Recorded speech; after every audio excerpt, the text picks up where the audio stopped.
No one recorded the day she was born. There was no name written, no date remembered, no voice raised to announce her arrival. Birth in that place was not celebrated, it was tolerated. She came into the world surrounded by stone walls and rusted iron, breathing air that felt old, damp, and heavy, as if it had already been used by too many lungs before hers. Her first cry did not travel far. The walls were built to swallow sound. She was born in chains, not as a metaphor or exaggeration, but as a physical truth. Her mother lay on the cold floor, one wrist shackled tightly to a metal ring bolted into the ground. The chain was short, forcing her body into pain even as she gave life. No one came to help. No one spoke. In that place, suffering was ordinary, and silence was expected. The woman never gave her child a name. Names were dangerous there. Names made people real, and real people were harder to break. So the child remained unnamed, unseen, and uncounted except as property. From the moment her eyes opened, she understood the rules without being taught. Do not cry loudly. Do not look at faces. Do not ask questions. Above all, do not hope. She grew in darkness. The ceiling was always low, the light always weak and yellow, flickering like it might die at any moment. Shadows stretched across the walls, moving when nothing else did. Sometimes she saw other children. They arrived frightened and confused, whispering about homes and skies she could not imagine. Over time, those whispers stopped. Then the children disappeared. At night, she listened. Chains scraping against stone, keys clinking, footsteps echoing through narrow corridors. She learned the difference between footsteps that passed by and footsteps that stopped. The slow footsteps were the worst. They meant someone had been chosen. She never saw the sun, but she dreamed of warmth, of a place where metal did not bite into skin. Her mother grew weaker each year.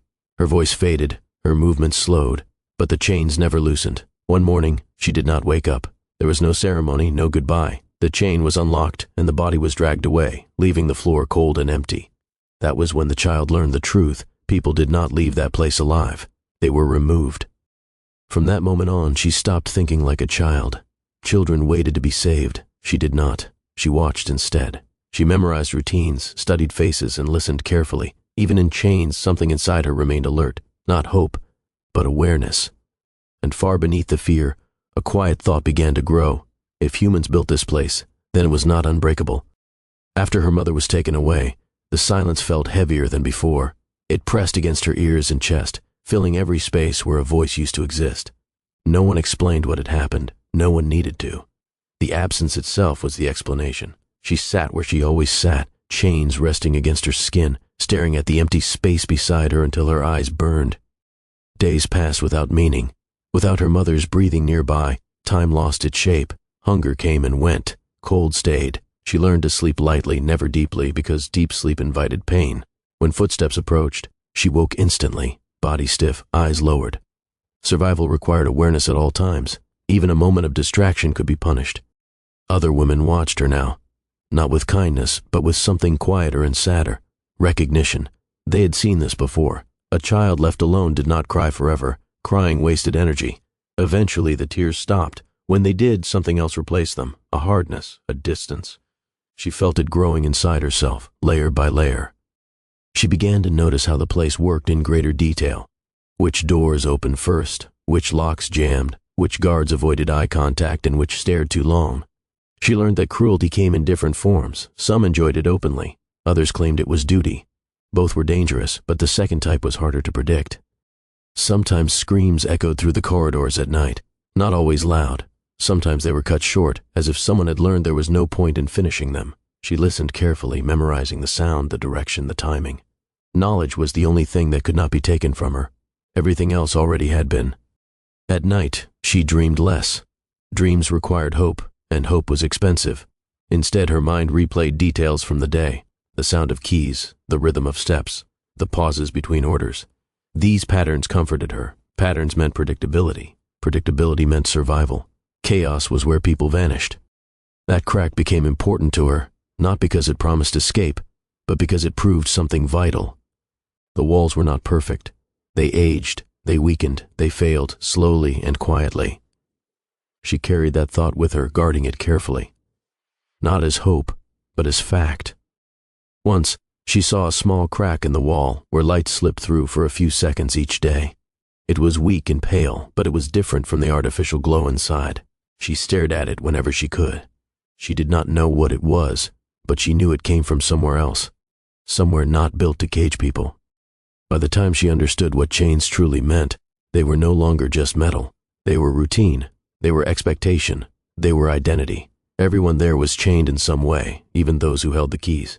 And she realized something unsettling. The place did not just imprison bodies. It trained minds to accept it. Pain was everywhere in that place, but it was not the worst thing.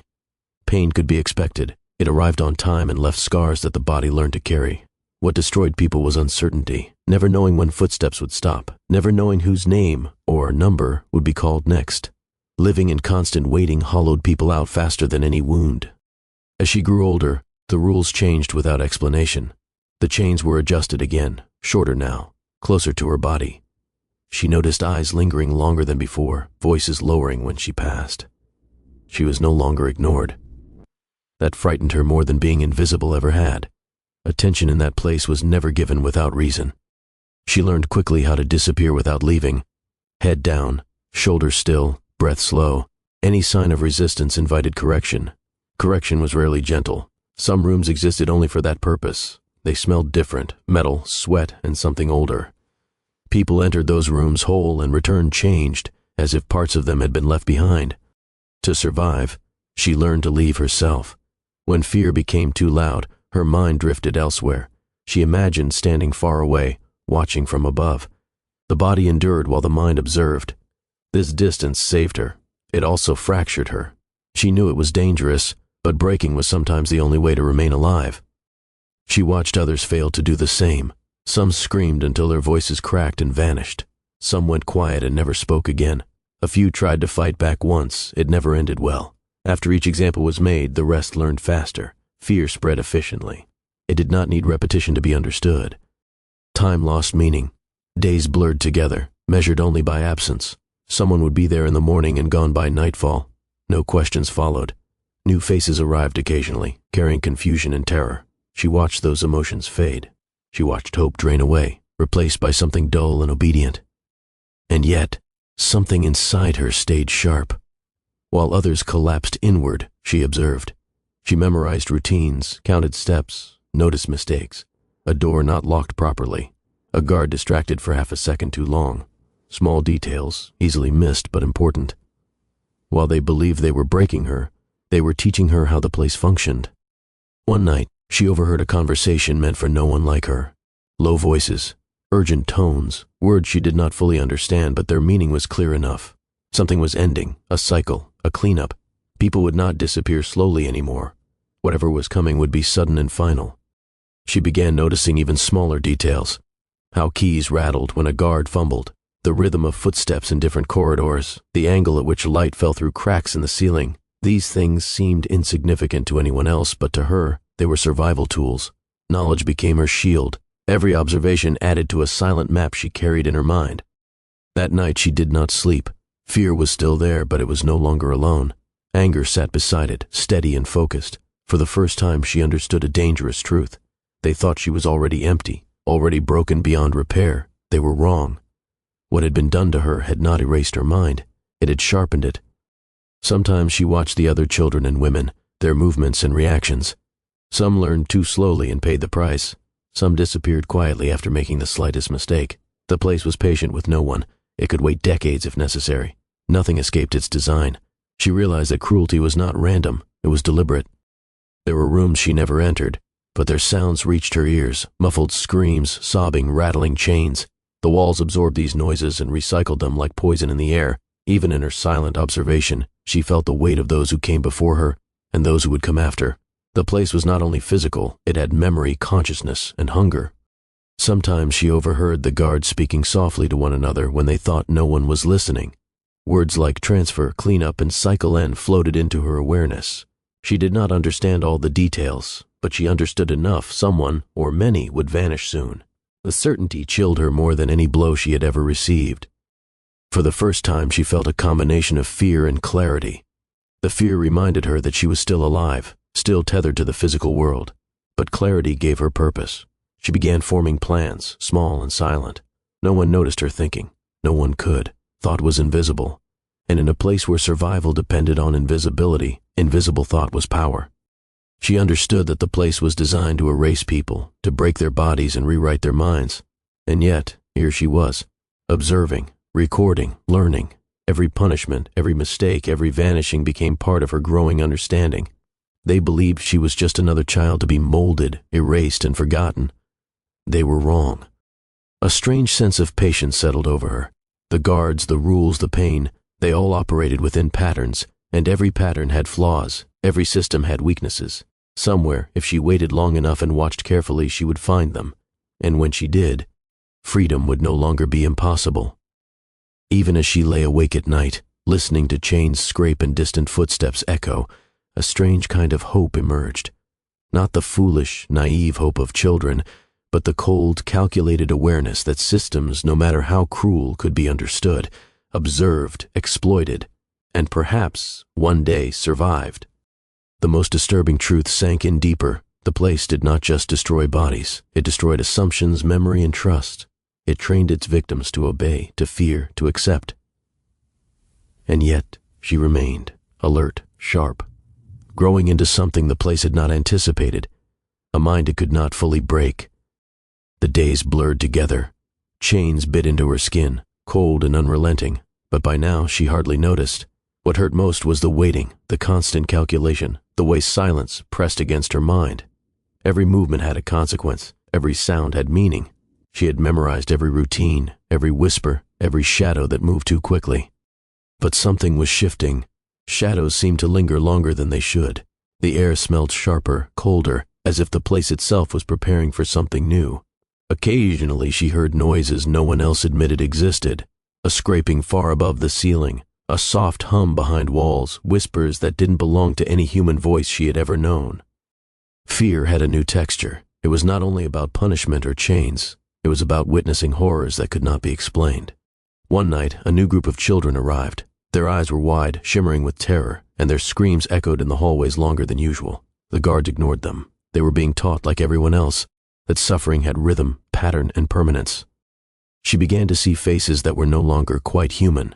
The guards moved differently in the dim light. Their eyes glinted in unnatural ways, and sometimes their mouths would twitch into shapes that mimicked smiles but never reached their eyes. For the first time, she felt something that went beyond fear.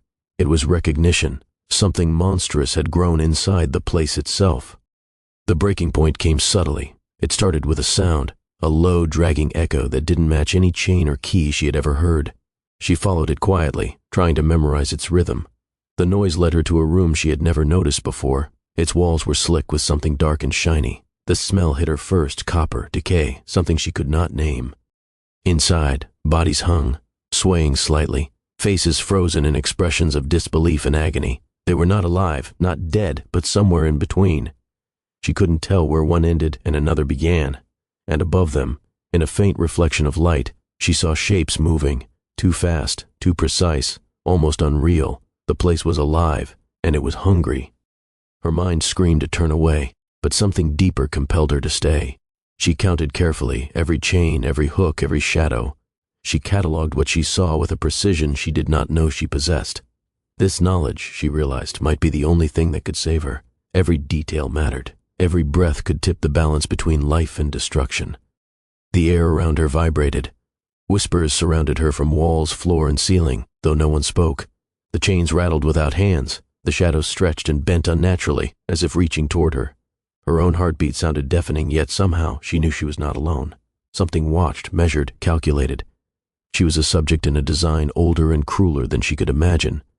Even now, though terror gripped her like molten iron, awareness remained sharper. She noticed a pattern in the chaos. The hanging bodies, the moving shadows, the whispering walls. All of it followed rules, hidden yet present. That meant there was a way to survive. A crack, an imperfection. Somewhere in the monstrous order, she could find her escape. Her resolve hardened. She would not scream. She would not cry. She would not vanish as the others had. She would observe, memorize, and wait. And when the moment came, she would act.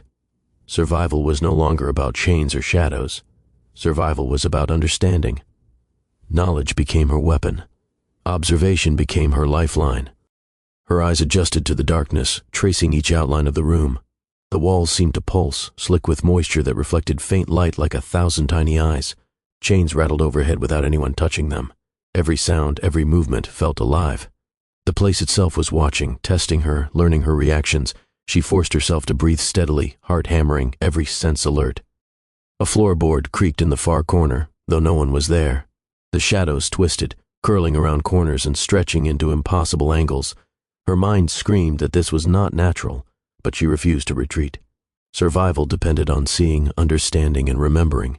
She counted hooks, chains, stains, cracks. Patterns emerged even in this chaos. Suddenly, a low whisper slithered past her ear, a voice speaking words she could not recognize. She froze, every muscle tense, but did not flinch. The voice repeated, soft but urgent. The shadows seemed to pulse in response. She realized then that fear alone would not break her. Understanding it, naming it, mapping it. This gave her control, however small, in a place designed to erase control completely. She turned slowly, noticing the reflections in the walls. Shapes moved within the mirrored surfaces, figures that were not entirely human. Limbs twisted in ways impossible for living flesh. Faces blinked without eyes, yet they followed predictable arcs, returning to the same positions when she shifted.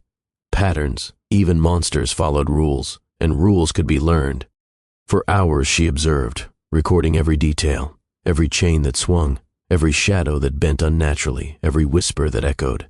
The room seemed to breathe with her, syncing its rhythms with hers. She realized something terrifying and exhilarating. The room was alive, conscious, and she was alive enough to challenge it, as long as she kept her mind sharper than its walls.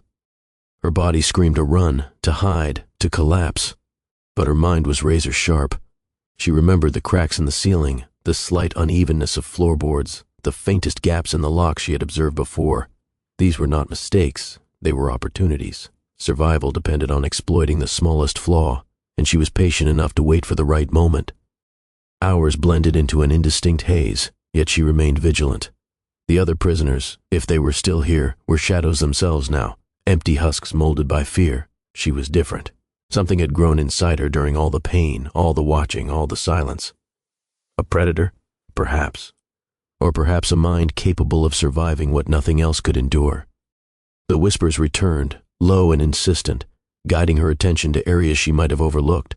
A chain, slightly looser than the others. A shadow that lingered too long. A tiny rivet protruding from the wall, unnoticed by anyone else. Each imperfection became vital information. Each small clue a potential difference between life and disappearance. At the edge of awareness, she noticed movement in the reflection above. A figure gliding silently behind the rows of chains, limbs elongated, movements jerky yet deliberate. It was as if the room had taken form, and yet she catalogued it calmly.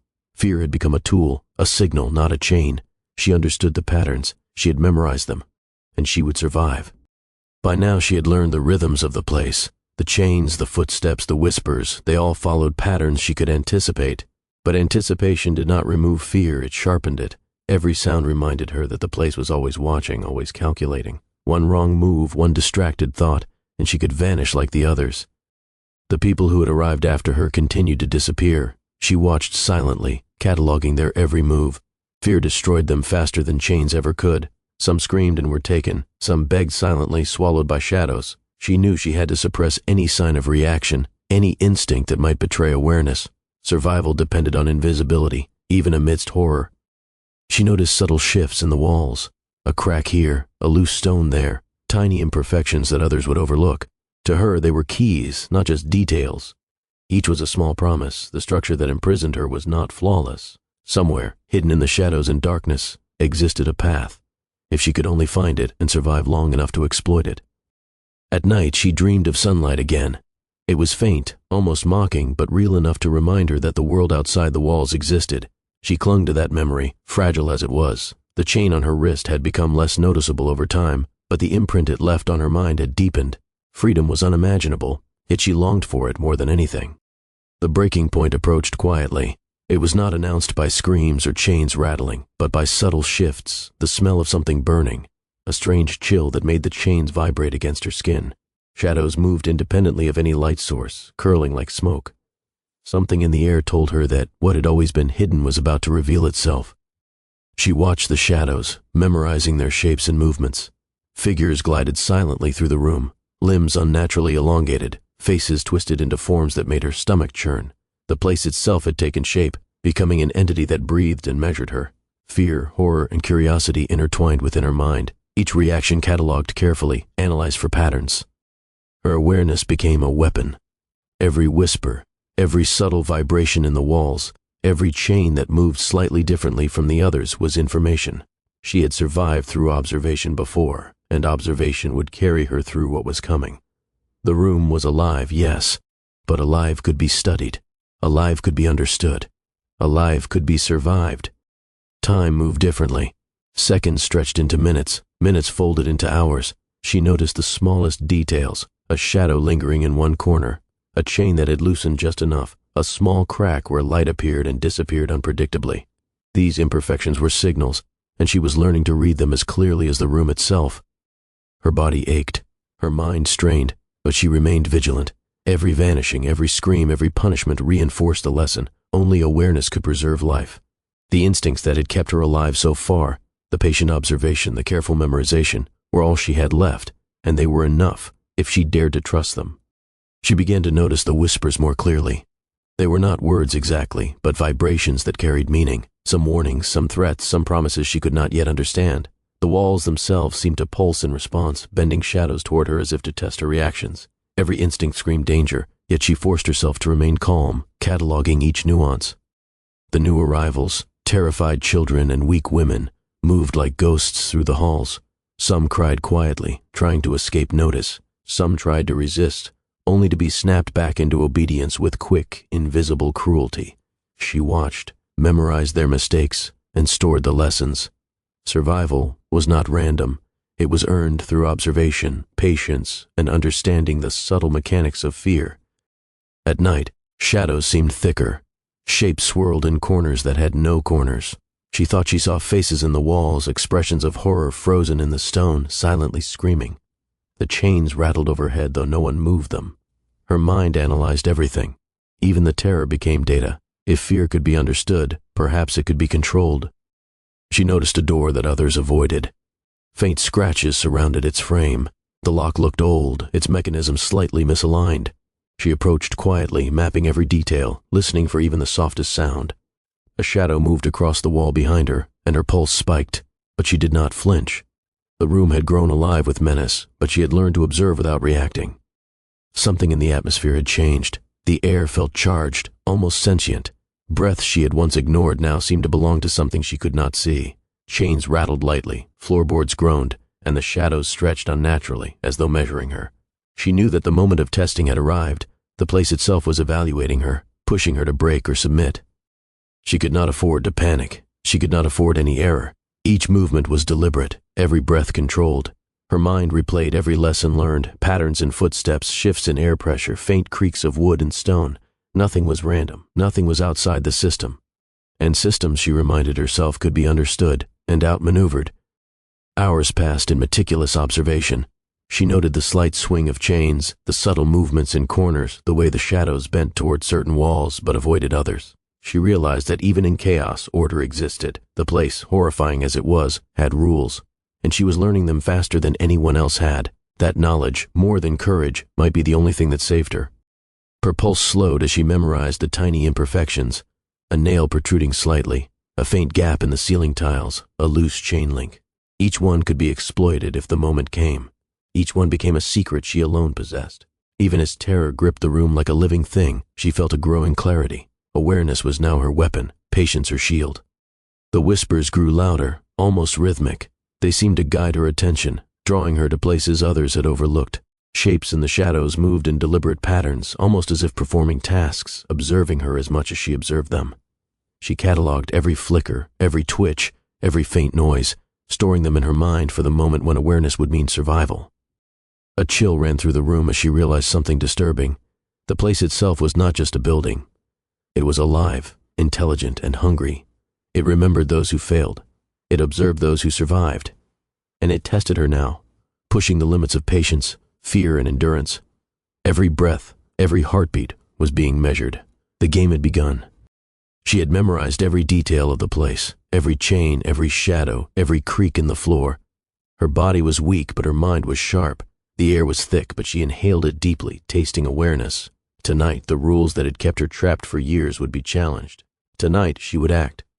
The first step was silence. She moved slowly, letting the chains drag lightly across the floor to avoid any sudden sound. Shadows seemed to shift in response, but she did not flinch. She had observed their patterns long enough. Every movement of guards, every routine of doors, every flicker of light was now a map guiding her. She reached the door she had studied for weeks. Its lock was old, slightly misaligned. A deep breath, a careful twist, and it yielded. The corridor beyond was dark, unfamiliar, but she had prepared for this. Each step was deliberate. She counted them, marking her distance from the chains, the rooms, and the shadows that had haunted her for so long. Every sound behind her faded. She imagined she could hear her own heartbeat echoing in the silence. Fear still existed, but now it was sharpened into focus, guiding her movements rather than paralyzing them.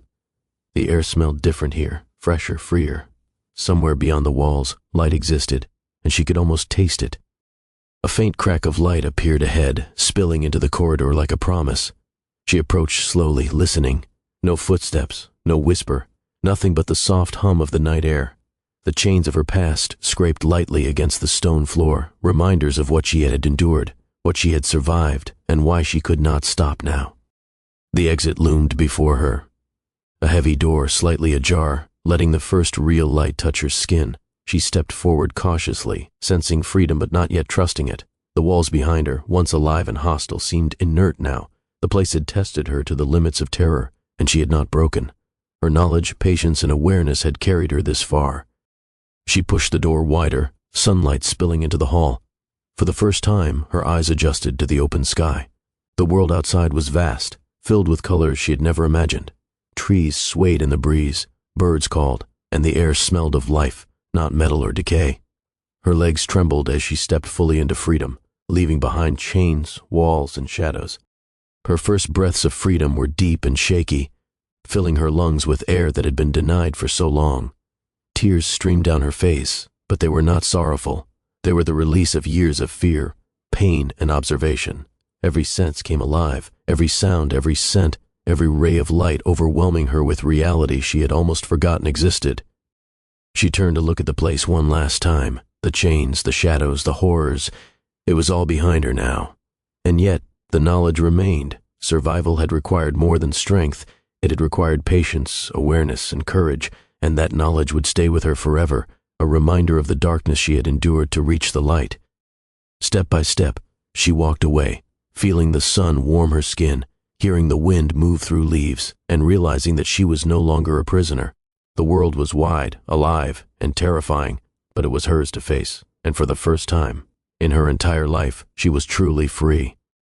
If you enjoyed this story, don't forget to like, subscribe, and hit the bell icon for more.